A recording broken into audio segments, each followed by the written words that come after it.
kesehatan dan nikmat iman ini kita sanggup untuk melangkahkan kaki kita dari hotel ke masjid, dari masjid ke hotel, terus ya setiap kali waktu sholat akan masuk. Ini tidak lain, tidak bukan Bapak Ibu, yang menggerakkannya adalah iman kita.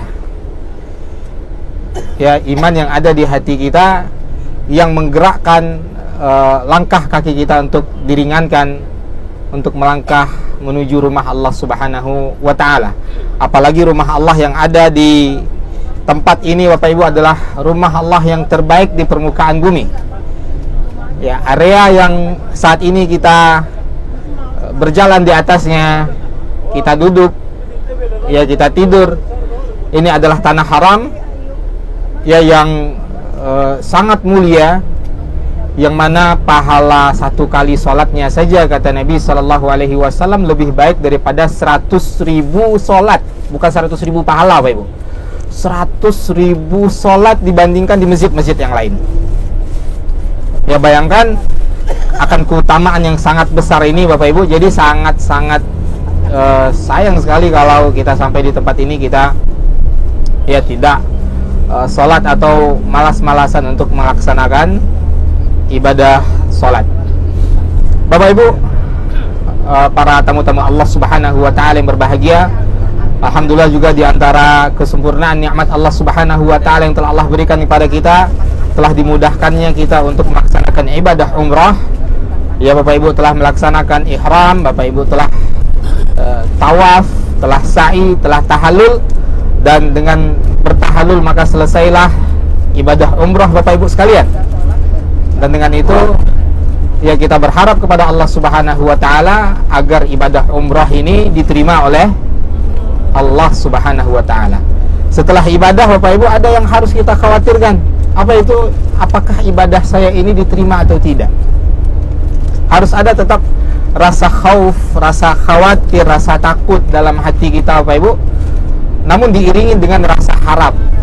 Ya, diiringi rasa harapan kepada Allah Subhanahu wa ta'ala bahwasanya usaha yang telah kita lakukan ini, harta yang telah kita keluarkan, tenaga ya yang telah kita keluarkan Bapak Ibu, mudah-mudahan ini semua tidak sia-sia. Mudah-mudahan ini buah pahala yang sangat luar biasa yang nanti akan kita panen, yang akan kita lihat hasil panennya ya ketika kita bertemu dengan Allah Subhanahu wa ta'ala. Kita sekarang kan sedang memanen Bapak Ibu.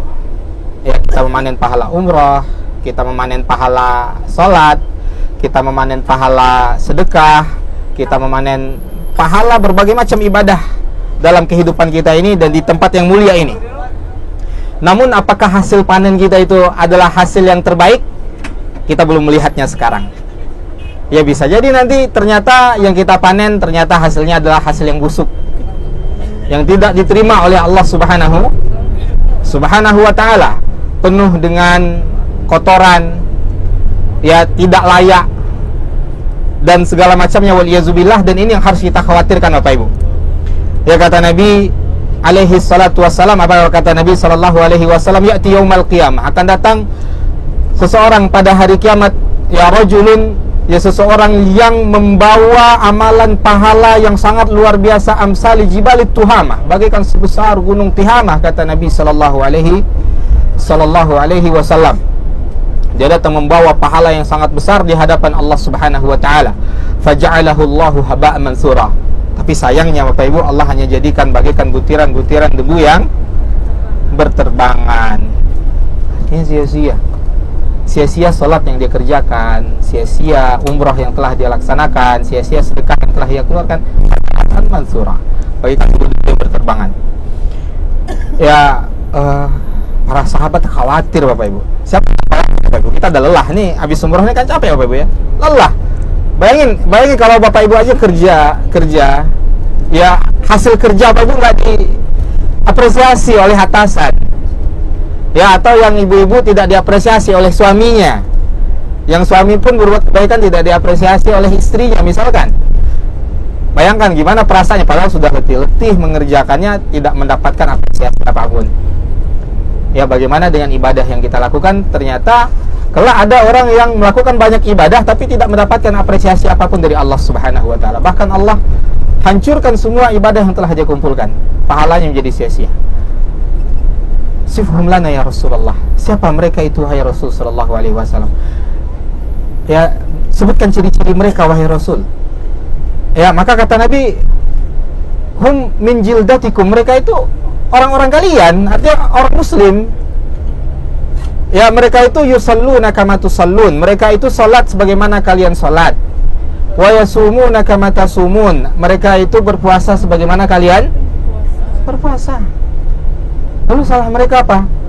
Salah mereka, kata Allah Subhanahu wa taala, kata Nabi sallallahu alaihi wasallam, walakinnahum idza khalu bimaharimillah, akan tapi mereka adalah orang-orang yang ketika bersendirian dengan hal-hal yang diharamkan oleh Allah Subhanahu wa taala, intahakuha, mereka lakukan.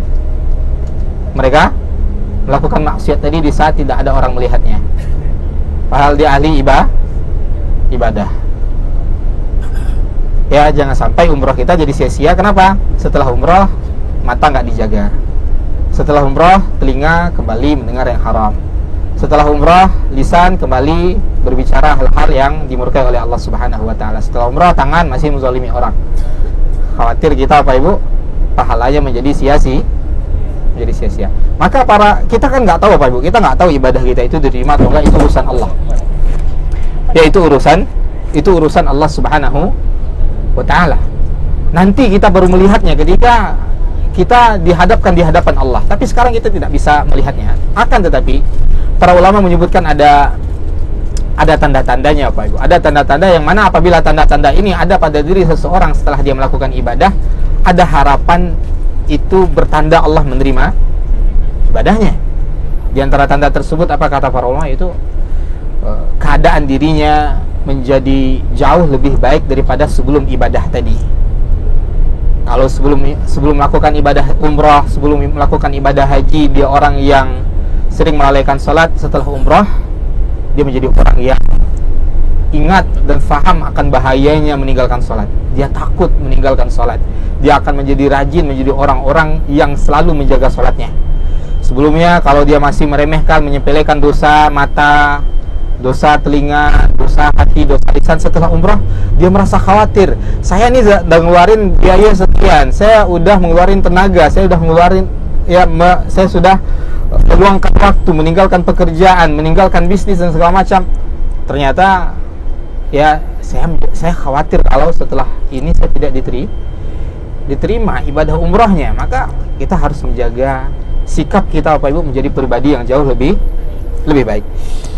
Bapak Ibu, para tamu-tamu Allah Subhanahu wa taala, pada pagi hari yang penuh dengan keberkahan ini, di tempat yang penuh dengan berkah, di bulan yang penuh dengan berkah, subhanallah Bapak Ibu. Ya, ini nurun ala nur, ini cahaya di atas cahaya, keberkahan di atas keberkahan.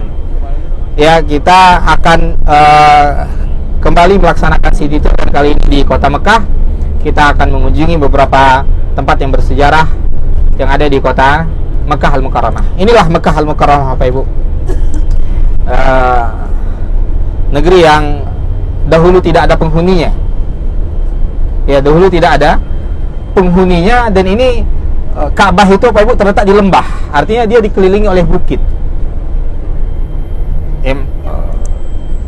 Allah Subhanahu wa taala berfirman mengabadikan doa Nabi Ibrahim alaihi salam ketika Nabi Ibrahim meninggalkan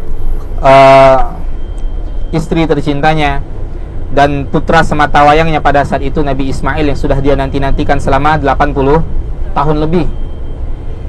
Ya, Bapak Ibu, walaupun mungkin secara ilmu medis atau secara ilmu dunia, secara ilmu sains, ya mungkin seseorang sangat kecil harapannya untuk mendapatkan keturunan misalkan, maka jangan pernah berputus asa dari rahmat Allah Subhanahu wa taala.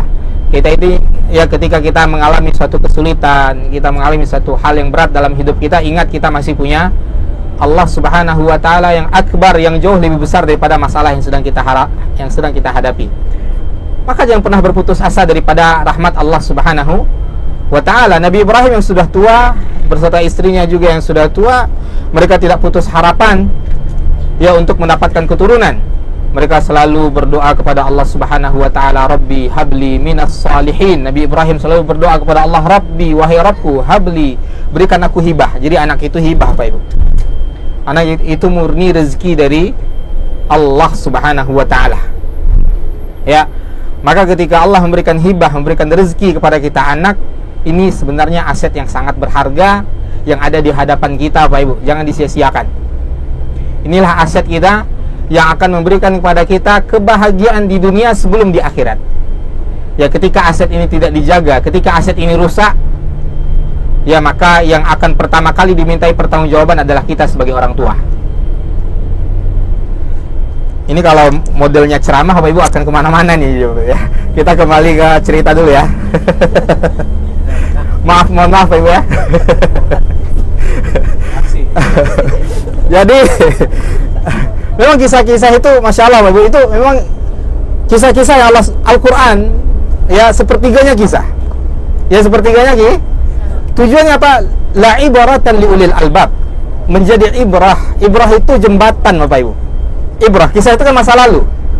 Kisah ini menjadi jembatan, ya masa lalu ini menjadi jembatan untuk kehidupan kita sekarang, agar itu dijadikan ibrah, agar itu dijadikan pelajaran ya dari kisah-kisah yang Allah Subhanahu wa taala sebutkan. Sebelum kita lanjut Nabi Ismail, kita pending dulu Bapak. Kita lompat ke kisah berikutnya yang ini berkaitan dengan tempat yang akan kita kunjungi, yaitu Jabal Sur. Yaitu Jabal Sur, yaitu Gunung Sur. Ada apa di gua atau di Gunung Sur ini Bapak Ibu? Gunung Sur ini di atas gunungnya Bapak Ibu. Ya, kalau kita mendengar kalimat gua atau goa, bukan gua lu gua Bapak Ibu ya. Goa ya. Yang terbayang oleh kita mungkin sebuah lubang yang besar. Ya, panjang, gelap gitu Pak ya, banyak kelelawar gitu Pak ya. Kayak di film-film kan gitu ya kalau gua ya. Tapi gua Ghar, baik itu gua Hira maupun gua Sur Bapak Ibu, itu adalah lubang nah hina Zul mungkin syuf mauqif ya Zul. Baik. Ini dia gua Sur Bapak Ibu. Nanti akan kita akan turun, kita akan coba kisahkan nanti sebagiannya di bawah. Ini adalah lubang kecil Bapak Ibu yang hanya cukup untuk 2 orang. Yaitu Nabi Shallallahu Alaihi Wasallam dan Abu Bakar As-Siddiq radhiyallahu taala anhu, dan posisinya itu di puncak gunungnya Bapak Ibu, di puncak. Nanti kalau ada yang mau naik silahkan, tapi kita tinggal dulu. Nanti udah turun telepon, kita jemput insyaallah. Enggak, kita jemput Pak insyaallah. Kasihan jalan sendiri nanti nggak nyampe. Baik, kita akan lihat bagaimana kisahnya di bawah Bapak Ibu. Bagaimana perjuangan yang dilakukan oleh Nabi Shallallahu Alaihi Wasallam dan Abu Bakar As-Siddiq di tempat ini, dan ini berkaitan dengan proses perjalanan hijrah Nabi Shallallahu Alaihi Wasallam dari kota Mekah menuju kota Yathrib, atau yang dikenal hari ini dengan kota baginda Rasulullah Shallallahu Alaihi Wasallam. Silakan Bapak Ibu, kita turun bersama-sama.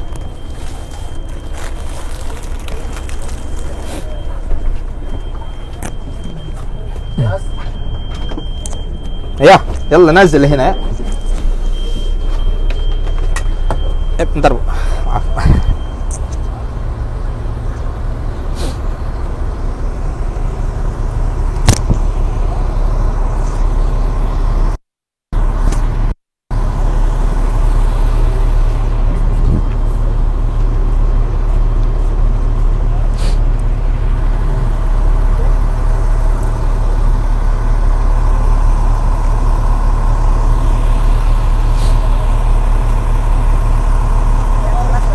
Oh iya, lupa bawa mic. Di sini enaknya baru pakai mic.